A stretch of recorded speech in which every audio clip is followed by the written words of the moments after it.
பக்தி ஒளி நேயர்களுக்கு அடியேன் கோவிந்த பட்டரின் கோடானு கோடி நன்றிகள், நமஸ்காரம். மார்கழியிலேயே வசந்த நாள் எது தெரியுமா? மார்கழி 28 11/1/2026 கூடாரை வெல்லும் சீர் கோவிந்தா.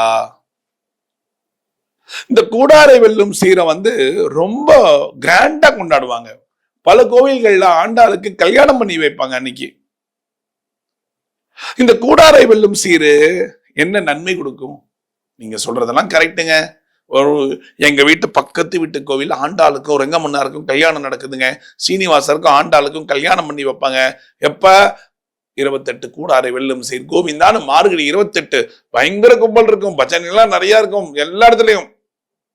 அந்த கல்யாண உற்சவத்தை பார்த்தா எனக்கு என்ன நடக்கும்? அந்த கூடாரை வெல்லும் சீர் கோவிந்தான்னா என்ன தெரியுமா? முழங்கை வரிவார கூடியிருந்து குளிர்ந்தேலோர் எம்பாவாயின்னு சொல்லுவா. அதாவது அன்னைக்கு வாங்கக்கூடிய அந்த சக்கரை பொங்கல்ல நெய்யானது முழங்கையில வரைக்கும் வழியுமா. முழங்கை வழிவார கூடியிருந்து குளிர்ந்தேலோர் எம்பாவாய் எல்லாரோடையும் இருந்து அந்த முழங்கையில வழியக்கூடிய நெய் இருக்கு பத்தியா, அதை இங்கேருந்து நக்கி சாப்பிடுவாங்களாம். உண்மைங்க அது.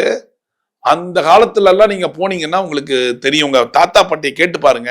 கூடாரை வெல்லும் சீர் கோவிந்தானே என்ன தாத்தா அப்படின்னு கேளுங்க, அருமையா சொல்லுவாங்க.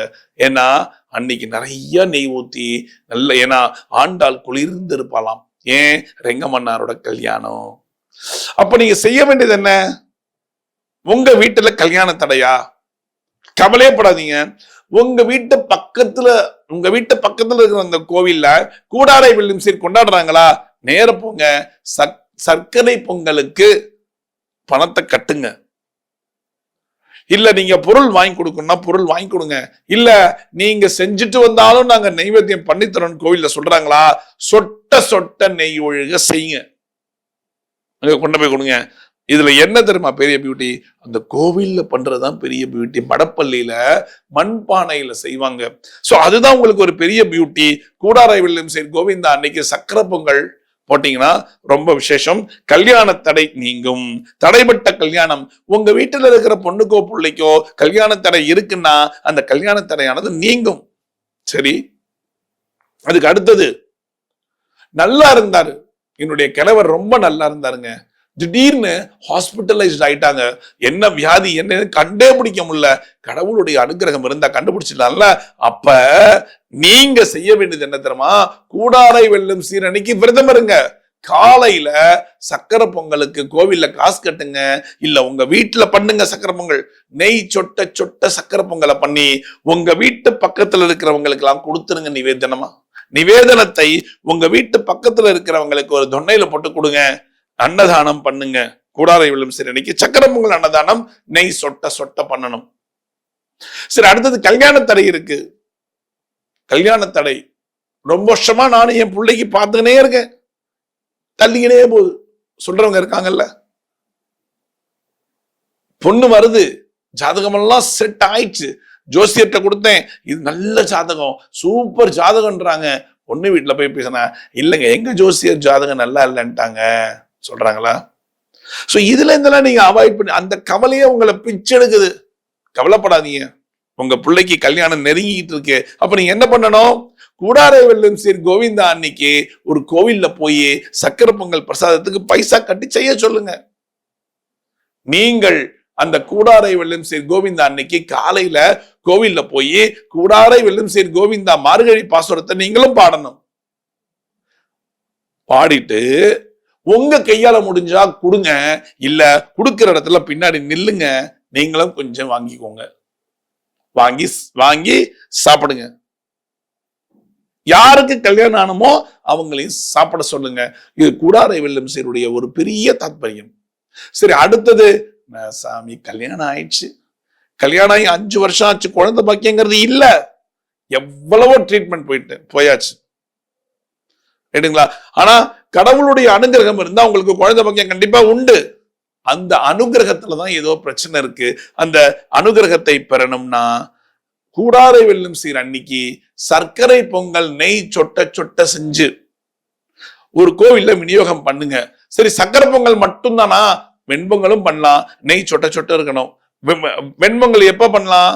உங்க வீட்டுல இருக்கக்கூடிய பொண்ணுக்கோ பிள்ளைக்கோ கேம்பஸ் இன்டர்வியூ செலக்ட் ஆயிடுச்சு, ஆனா செலக்ட் ஆகி 2-3 வருஷம் ஆச்சு, கூப்பிடவே மாட்டேங்கிறாங்களே, அவங்க வெண்பொங்கல் பண்ணுங்க. மிளகு பொங்கல், அதாவது மிளகையும் ஜீரகத்தையும் பொடித்து பொங்கலுக்கு தண்ணி வைப்பீங்கல்ல, அந்த தண்ணி கொதிக்கும் பொழுது மிளகையும் ஜீரகத்தையும் உள்ள போட்டு நெய்யை ஊத்திருங்க. அதுக்கப்புறமா நீங்க கலைஞ்சு வச்ச அரிசியை தூக்கி உள்ள போட்டீங்கன்னா எல்லாம் ஒன்னா சேர்ந்து ரொம்ப ஸ்வீட்டா, ரொம்ப அழகா, ஸ்வீட்டுங்க என்ன, அந்த வெண்பொங்கலுக்குள்ள ஒரு ஸ்வீட் நல்ல அருமையா உங்களுக்கு ஒரு வாசனையா இருக்கும். இதை கொடுத்தீங்கன்னா தொழில்காரகன் சூப்பரா வேலை பார்ப்பான். எப்படி? கேம்பஸ் இன்டர்வியூல செலக்ட் பண்ணல, செலக்ட் ஆயிடுச்சு, ஆனா ப்ராஜெக்ட் வரல, கண்டிப்பா கிடைக்கும். அதே மாதிரி நான் ப்ரமோஷன் எதிர்பார்த்து காத்து கொண்டிருக்கேன், நான் பண்ணலாமா? தாராளமா பண்ணுங்களேன், தாராளமா பண்ணுங்க. அப்ப நீங்க இந்த கூடாரை வெல்லும் சீர் கோவிந்தா அன்று நெய் சொட்ட சொட்ட ஒரு பொங்கலை நீங்கள் பிரசாதமாக கொடுத்தால் உங்களுக்கு எவ்வளவு பெரிய ஒரு நன்மைகள் வருங்கிறத நீங்க ரெகக்னைஸ் பண்ணிக்கோங்க. கல்யாண தடை விலகும், வேலை கிடைக்கும், வியாதி போகும், வேற என்ன, இது இருந்தாலே நம்ம ஹாப்பியா வாழலாம் இல்லையா? அப்ப என்ன பண்ணோம்? கூடாரை வெல்லும் சீர் அன்னைக்கு 11/1/2026 அன்னைக்கு நீங்க கோவில்ல போய் கூடாரை வெல்லும் சீர் கோவிந்தாங்கிற பாட்டை பாடி சக்கரை பொங்கலை வாங்கி உங்க வீட்டுக்கு போய் எல்லாருக்கும் கொடுக்க உங்க வியாதியானது முற்றிலும் குணமாகுங்கிறது நிதர்சனமான உண்மை. அப்ப இவ்வளோ பெரிய விஷயம் ஒரு கூடாரை வெல்லும் சீர் கோவிந்தால இருக்குன்னா நாம ஏன் போய் பாடக்கூடாது? ரெடி ஆயிட்டீங்களா? இருங்க, இப்ப இல்லைங்க, 11/1/2026 ஞாபகம் வச்சுக்கிறீங்களா? எப்ப? கொஞ்சம் சத்தமா சொல்லுங்க. 11/1/2026 கரெக்டா? போங்க, செய்யுங்க, ஹாப்பியா இருங்க. குழந்தை பாக்கியம் வந்துருச்சு பாருங்க. இது பாருங்க, உங்க புள்ள அப்பாயின்மெண்ட் எடுத்துட்டு பாருங்க, ப்ராஜெக்ட் அலர்ட் ஆயிடுச்சான். அப்ப நீங்க ஹாப்பியா இருப்பீங்க தானே? அப்ப உங்க ஹாப்பி கன்ஃபார்ம்.